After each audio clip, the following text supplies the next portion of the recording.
ताकत से बोलेंगे भारत माता की वंदे भारतीय जनता पार्टीच्या।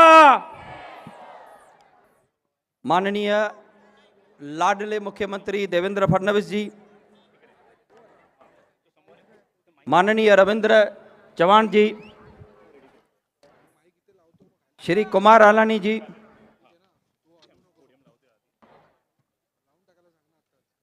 चित्राताई वाघ जी, सुलभाताई गायकवाड़ जी, नरेंद्र पवार जी और सम्मानीय मंच, बहुत समय से उल्लासनगर को इस पल का इंतजार था कि कभी हमारे देवा बाबू के चरण इस पावन भूमि पे पड़े और सब लोग इस बात के लिए ललाए थे कि हम अपने देवा बाबू का दो शब्द सुने। जैसे आपने नागपुर का कायापलट किया है, मेरी विनती है देवा बाबू आप उल्लासनगर को भी दत्तक लें।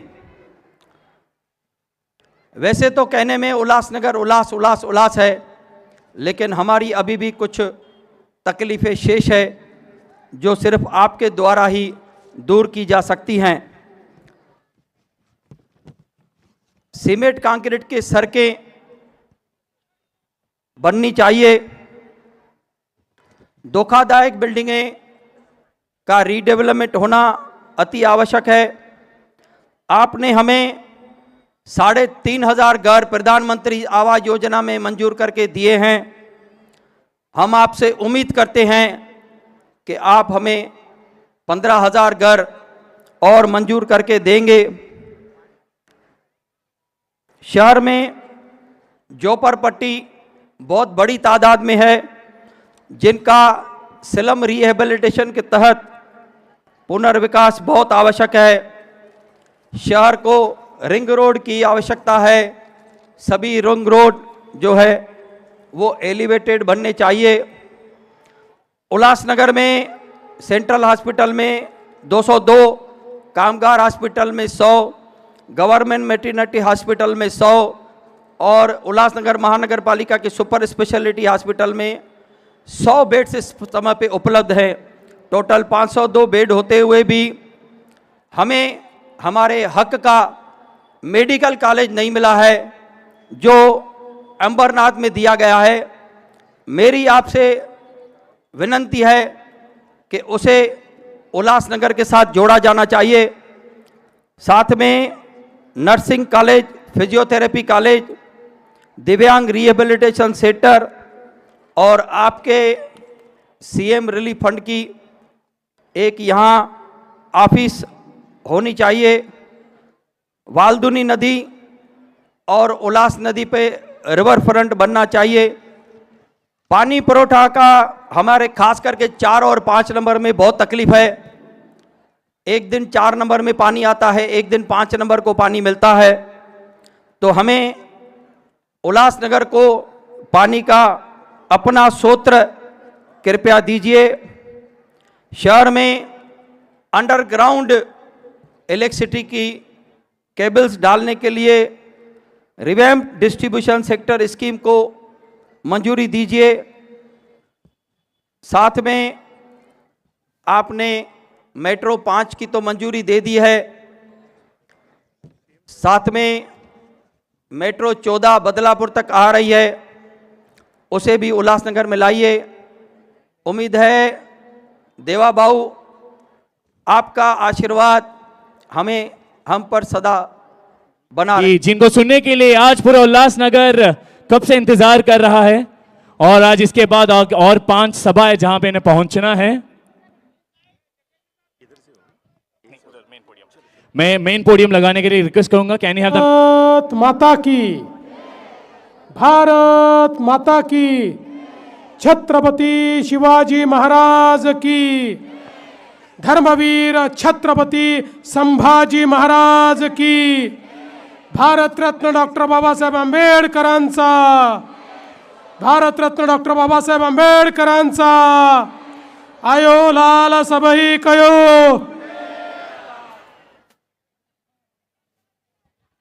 मंचावर उपस्थित भारतीय जनता पक्षाचे अध्यक्ष, ज्यांच्या नेतृत्वामध्ये नगरपालिकेच्या निवडणुकीमध्ये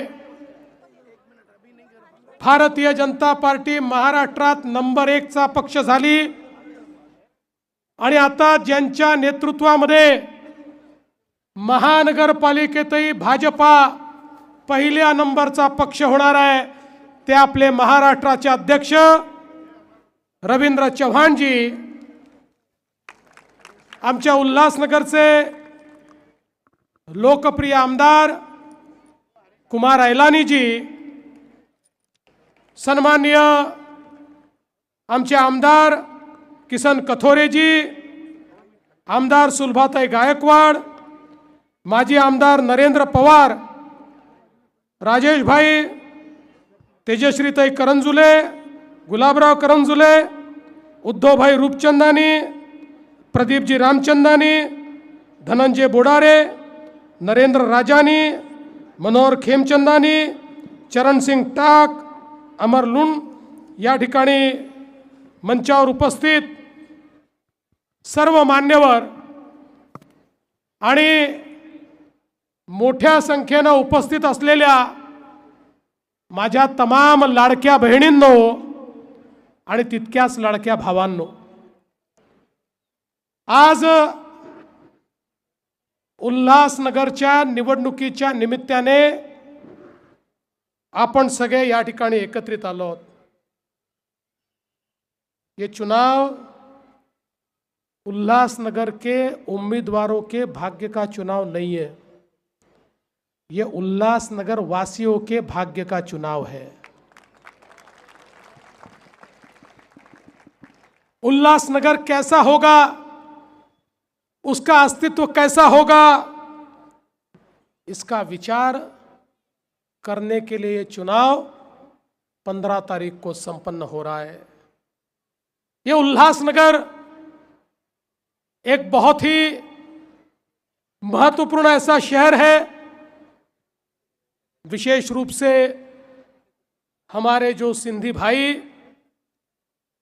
जिस समय विभाजन हुआ, विभाजन की विभीषिका को सहते हुए जो हमारे भाई यहाँ आए, उन्होंने इस उल्हासनगर में उनको जगह मिली और यहाँ पर कई परेशानियों को झेलते हुए हमारे सिंधी भाइयों ने यहाँ पर अपना रैन बसेरा तैयार किया। इस उल्हासनगर में अलग अलग प्रकार के लोग रहते, यहाँ पर हमारे उत्तर भारतीय भी है, हमारे मराठी लोग भी है, हमारा बहुत बड़ा आंबेडकरी समाज भी यहाँ पर है। एक प्रकार से हमारे सिंधी समाज के साथ साथ एक बहुत बड़ा हमारा कल्चर यहाँ पर हमको देखने को मिलता है। और विशेष रूप से अगर हम देखें तो पिछले कई वर्षों में जिस प्रकार से एक शहर के रूप में उल्हासनगर का विकास होना चाहिए था, कुछ कारणों से वो नहीं हो पाया, ये भी हमको ध्यान में लेना होगा। 1996 में ये महानगर पालिका बनी, करीब 30 साल हो गए। 30 साल में कई महानगर पालिकाओं ने जो तरक्की की, उस प्रकार की तरक्की उल्हासनगर में हमको देखने को नहीं मिली। इसका कारण हम सभी लोग जानते हैं। उस समय की सरकारें और यहाँ की महानगर पालिका की सरकारें, इनका किस प्रकार का कार्य था, ये हम सब लोगों ने देखा। लेकिन मैंने जिंदगी में एक चीज सीखी है, मैं केवल सवाल पूछने वाला आदमी नहीं हूं, मैं जवाब देने वाला आदमी हूं। केवल किसी के ऊपर उंगली उठाने वाला आदमी मैं नहीं हूं, हम क्या कर सकते हैं ये बताने वाला आदमी हूं। परिवर्तन अपने आप से शुरू करना पड़ता है। परिवर्तन की ललक, परिवर्तन की इच्छा ये अगर हो तो इस महाराष्ट्र में और इस देश में मोदी जी के नेतृत्व में 2014 के बाद जो परिवर्तन हुआ है, आप सब वो परिवर्तन देख रहे हैं। क्योंकि जब सत्ता ऐसे लोगों के हाथ में आती है जिनका मिशन ही परिवर्तन है, जिनका मिशन ही विकास है, तो फिर परिवर्तन को कोई रोक नहीं सकता। आप देखिए 70 सालों तक हमारे देश में देश की सरकार कहती थी भारत गांव में रहता है, गांव का विकास यानी भारत का विकास। बात तो सही थी, लेकिन उस समय सरकारें भूल गई कि भारत में शहर भी है, शहर में भी गरीब मध्यम वर्गीय, शहर में भी व्यापारी सब लोग रहते, उनका भी विकास करना होगा। इस बात को सरकारें 70 साल तक भुलाती रही। 70 सालों तक शहरों के विकास की योजनाएं नहीं बनी। शहर बढ़ते गए, जनसंख्या बढ़ती गई, जिसको जहां जगह मिली वो बैठ गया, अतिक्रमण हुए, झोपड़पट्टी तैयार हुई, पीने का पानी का प्रश्न निर्माण हुआ, कचरे का प्रश्न निर्माण हुआ, मैला नालियों से बहने लगा, मच्छरों की तादाद बढ़ने लगी, मलेरिया जैसे रोग बढ़ने लगे। कहने को तो शहर, लेकिन गांव से बदतर हालत हमारे कई शहरों की हो गई। क्योंकि भारत की सरकार में ये विजन ही नहीं था कि शहरों के विकास का भी विचार करना पड़ेगा। लोग शहरों की ओर जा रहे थे क्योंकि शहरों में शिक्षा थी, शहरों में रोजगार था, शहरों में स्वास्थ्य की व्यवस्थाएं थी, लोग जा जाकर बस रहे थे, लेकिन उनके लिए कोई व्यवस्था नहीं हो रही थी। देश में पहली बार 2014 में प्रधानमंत्री मोदी जी की सरकार बनी और मोदी जी ने कहा कि शहरों का भी विकास करना पड़ेगा, गांव का तो विकास करना पड़ेगा, पर शहर में रहने वाला गरीब, शहर में रहने वाला मध्यम वर्गीय, निम्न मध्यम वर्गीय, इसके भी विकास की योजनाएं तैयार करनी पड़ेगी। मोदी जी ने कहा हमारे देश का 65% जीडीपी ये शहरों में तैयार होता है। हमारे यहाँ पर रोजगार का निर्माण ये शहरों में होता है। शिक्षा और स्वास्थ्य की सेवाएं ये शहरों में मिलती है। इसलिए अगर हम शहरों का विकास करेंगे तो हमारे शहरों में बसने वाले जो गरीब है, जो मध्यम वर्गीय है, जो आम आदमी है, उसके जीवन में भी परिवर्तन होगा। और पहली बार भारत सरकार की ओर से शहरों के विकास के लिए योजनाएं तैयार हुई। स्मार्ट सिटी की योजना, अमृत शहर की योजना, स्वच्छ भारत शहरी मिशन, प्रधानमंत्री आवास योजना शहरी मिशन, ऐसी कई योजनाओं के माध्यम से पहली बार हजारों करोड़ रुपए 2014 के बाद शहरों को मिलना शुरू हुआ। हमारे महाराष्ट्र को भी 50,000 करोड़ रुपया मोदी जी ने शहरों के लिए, शहरों में इंफ्रास्ट्रक्चर तैयार करने के लिए यहां पर दिया। आज आप देखिए इतने बड़े पैमाने पर शहर बदल रहे हैं। कल्याण, अंबरनाथ, बदलापुर, ठाणे, नई मुंबई, यह बहुत तेजी से बदलाव हुआ, लेकिन उतनी तेजी से हमारा उल्लासनगर नहीं बदल पाया। ये भी हम लोगों को समझना होगा। अब हमने ये प्रण किया है, हमारा एजेंडा उल्लासनगर है। हम बताना चाहते हैं विकास क्या होता है, उल्लासनगर के पीछे खड़ा होना चाहते हैं, उल्लासनगर को हम विकास का इंजन बनाना चाहते हैं। आज आपने देखा होगा इतने सालों में एमएमआरडीए कोई काम एमएमआर रीजन में नहीं करता था। एमएमआर रीजन में छोटे मोटे काम, वो भी कर्जे देने का काम एमएमआरडीए से होता था। जब मैं मुख्यमंत्री बना तो मैंने एमएमआरडीए को कहा ये नहीं चलेगा, आप पैसे कमाने की मशीन नहीं हो, आपको एमएमआर के क्षेत्र में और इस मुंबई, थाना, रायगढ़ जिले की जितनी महानगर पालिकाओं का क्षेत्र है, हर जगह आपको पैसा खर्च करना पड़ेगा। आज मुझे बताते हुए हर्ष होता है, एमएमआरडीए के माध्यम से 4 लाख करोड़ के काम ये सारे क्षेत्र में हमने शुरू किए। 475 किलोमीटर की मेट्रो आज मुंबई से लेकर एमएमआर रीजन में हम लोग कर रहे हैं। ये जो हमारे ठाणे भिवंडी कल्याण मेट्रो 5 है, उसका भी लाभ हमारे उल्लासनगर को होने वाला है। अभी 85% उसका काम हमने पूरा किया है। कार डेपो का काम चल रहा है, उसको भी जल्दी हम पूरा करेंगे। इसका विस्तार कल्याण बदलापुर वाया चिखलोली हम लोग करने वाले हैं। और हमारे ये जो सारे उल्लासनगर के लोग हैं, उनको भी इस मेट्रो का फायदा मिले, ये हमारा प्रयास होगा। और आने वाले दिनों में उल्लासनगर को मेट्रो के साथ और ई बसेस के साथ जोड़कर एक बहुत ही अच्छा ट्रांसपोर्टेशन का सिस्टम हम लोग तैयार करने वाले हैं, जिससे उल्लासनगर वालों को धक्के खाने नहीं पड़ेंगे, सुविधा के साथ वो ट्रैवल कर पाएंगे।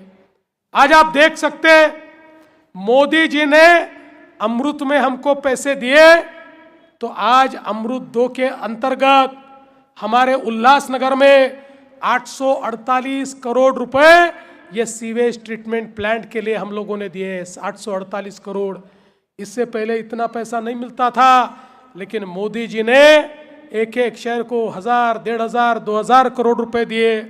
आज हमारा जो मेला है, ये हमारे कुओं को, हमारे तालाबों को, हमारे नालों को खराब करता है, हमारे आरोग्य को खराब करता है, लेकिन सीवेज ट्रीटमेंट प्लांट के माध्यम से पूरा मैला हम ट्रीट करेंगे, मैला बाजू करेंगे, उसमें से हम खाद तैयार करेंगे, और जो पानी साफ किया है उस पानी को ही हम लोग छोड़ेंगे, ताकि हमारे नदी में, हमारे नालों में, हमारे कुओं में, हमारे तालाबों में गंदा पानी न जाए, किसी का भी आरोग्य खराब न हो, स्वास्थ्य खराब न हो, ये हमने किया है।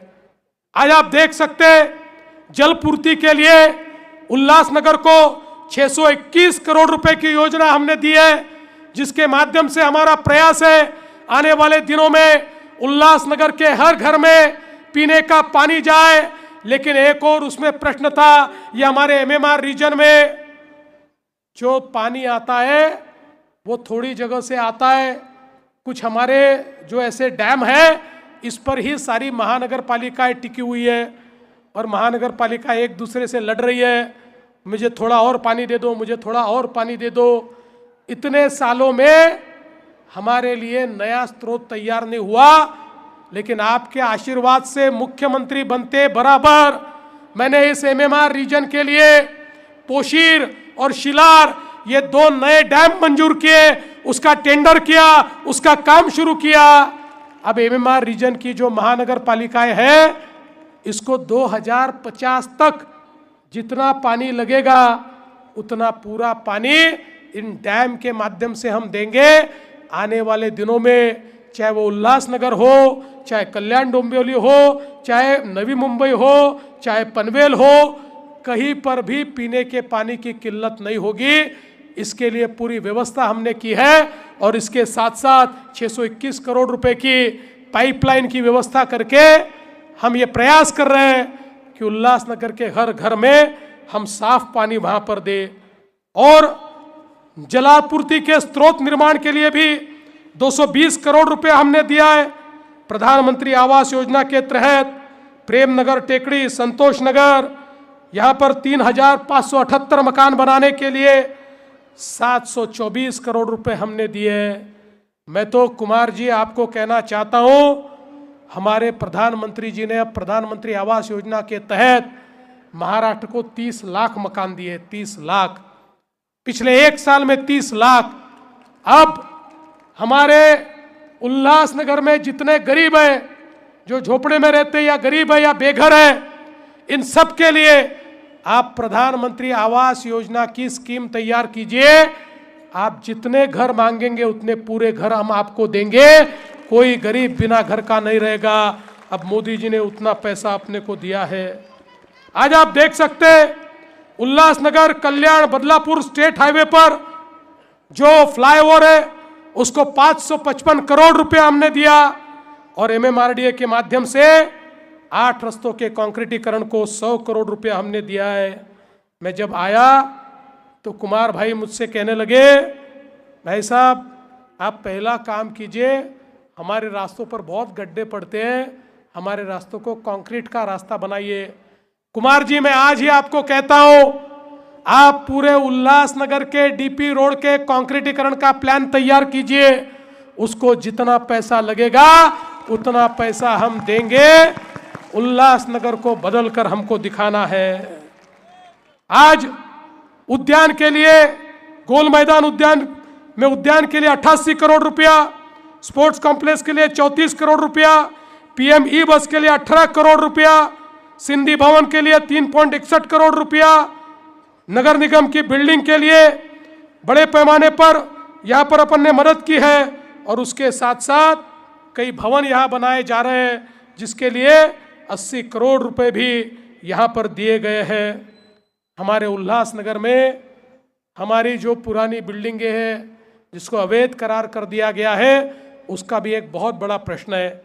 कई बार प्रयास हुए इनको नियमित करने के, लेकिन सारे प्रयास बार बार विफल होते हैं। हम एक नई नीति ऐसी लाना चाहते हैं जिस नीति में नया अनऑथराइज कंस्ट्रक्शन नहीं होगा और पुराने जो लोग हैं उनको हम एक प्रकार से ऐसा इंसेंटिव देंगे कि जिसके माध्यम से उनकी बिल्डिंगों को हम नियमित कर पाएंगे और उनको भी अपना आशियाना दे पाएंगे। इस प्रकार की एक नीति, एक नई नीति उल्लासनगर में लाने का प्रयास हमारे माध्यम से चल रहा है। मैं आपको इतना ही कहना चाहता हूं, एक उन्नत उल्लासनगर, उल्लासनगर का जो यू है वो यू उन्नत के लिए होगा। ऐसा उन्नत उल्लासनगर हम बनाना चाहते हैं जहां पर एक प्रकार से सभी सुविधाएं हम ला पाए। ये उल्लासनगर एक ऐसा उल्लासनगर बनाना चाहते हैं जहां गुंडों का राज नहीं चलेगा, जहां पर राज चलेगा तो कानून का राज चलेगा। अगर कोई गुंडा राज चलाने की कोशिश करेगा तो ऐसे गुंडों से निपटना देवा भाव को आता है। ये पूरे महाराष्ट्र ने देखा है, महाराष्ट्र जानता है गुंडों के साथ यहाँ क्या होता है, इसलिए यहाँ कोई गुंडा राज चलाने का प्रयास नहीं करे और हम लाने भी नहीं देंगे। यहाँ तो सिर्फ कानून का राज चलेगा। कानून के राज के साथ एक नया उल्लासनगर बनाने के लिए हम सब लोग यहाँ पर खड़े हैं। मैं तो आपको इतना ही कहना चाहता हूँ, कमल यानी समृद्धि है, कमल यानी लक्ष्मी है। कमल ये कीचड़ में खिलता है, लेकिन कीचड़ में खिलने के बावजूद उस पर कभी दाग नहीं लगता, ऐसा अपना कमल है। हम लोगों को यहां पर केवल महापौर बैठाना इतनी ही हमारी लालसा नहीं है। यहां बसने वाले गरीब, यहाँ बसने वाले दलित, यहाँ बसने वाले आदिवासी, यहाँ बसने वाले पिछड़े, यहाँ बसने वाले हमारे सिंधी भाई, यहाँ बसने वाले हमारे तमाम लोग, सभी के जीवन में एक सकारात्मक परिवर्तन लाना, ये हमारा ध्येय है। हम लोग उसके लिए काम कर रहे हैं। मोदी जी का सपना ये उल्लासनगर में यथार्थ में लाने के लिए हम लोग काम कर रहे हैं। देखिए, जिस समय पिछले वर्ष इस महाराष्ट्र में आप सबके आशीर्वाद से एक बहुत बड़ा बहुमत हमको मिला, भारतीय जनता पार्टी अकेली 137 सीटें जब हमको मिली तो लोगों ने कहना शुरू कर दिया, आता हे भारतीय जनता पार्टी वाले इतक्या जास्त सीटा घेऊन निवडून आले की आता हे लाडकी बहीण योजना बंद करतील। 1 वर्ष झालं लाडकी बहीण योजना बंद झाली नाही। आणि माझ्या सगळ्या लाडक्या बहिणींना मी सांगतो, जोपर्यंत तुमचा देवाभाऊ मुख्यमंत्री आहे लाडकी बहीण योजना कोणीच बंद करू शकत नाही। पण कुमारजी, माझ्या लाडक्या बहिणींना आता केवळ लाडकी बहीण ठेवू नका, आता मोदीजींनी लखपती दीदीची योजना आणली आहे। आता लाडक्या बहिणींना लखपती दीदी बनवायचा आहे। 50 लाख माझ्या लाडक्या बहिणी ऑलरेडी लखपती दीदी झालेल्या आहेत। पुढच्या 4 महिन्याचा आकडा 1 कोटीपर्यंत मी नेतो आहे। उल्लासनगर मध्येही महानगरपालिका निवडून आल्यानंतर माझ्या तमाम लाडक्या बहिणींना या ठिकाणी लखपती दीदी बनवण्याची जबाबदारी तुमच्यावर आणि या महानगरपालिकेवर मी टाकून जातो आहे। माझ्या लाडक्या बहिणींना लखपती दीदी आपल्याला बनवायचा आहे। बंधू भगिनींनो, मी या ठिकाणी एवढंच सांगण्याकरता आलो आहे, आम्ही केवळ आश्वासनं देणारे लोक नाही आहोत। केलेलं परिवर्तन तुमच्या नजरेसमोर आहे. उल्हासनगरमध्ये ते करून दाखवायचं आहे आणि म्हणून तुमचा आशीर्वाद हवा आहे. येत्या 15 तारखेला ज्यावेळी तुम्ही मतदान केंद्रावर जाल त्या ठिकाणी गेल्यानंतर 4-4 वोट प्रत्येकाला द्यायचे आहेत. इकडे तिकडे पाहायचं कारण नाही. जिथे कमळ दिसेल ते बटन दाबायचं, 4 कमळं दाबायची आणि त्या ठिकाणी परत यायचं. 15 तारखेला कमळाची काळजी तुम्ही घ्या. 16 तारखेपासनं 5 वर्ष तुमची काळजी हा देवा भाऊ घेईल, हा विश्वास तुम्हाला देतो आणि माझं बोलणं संपवतो. धन्यवाद.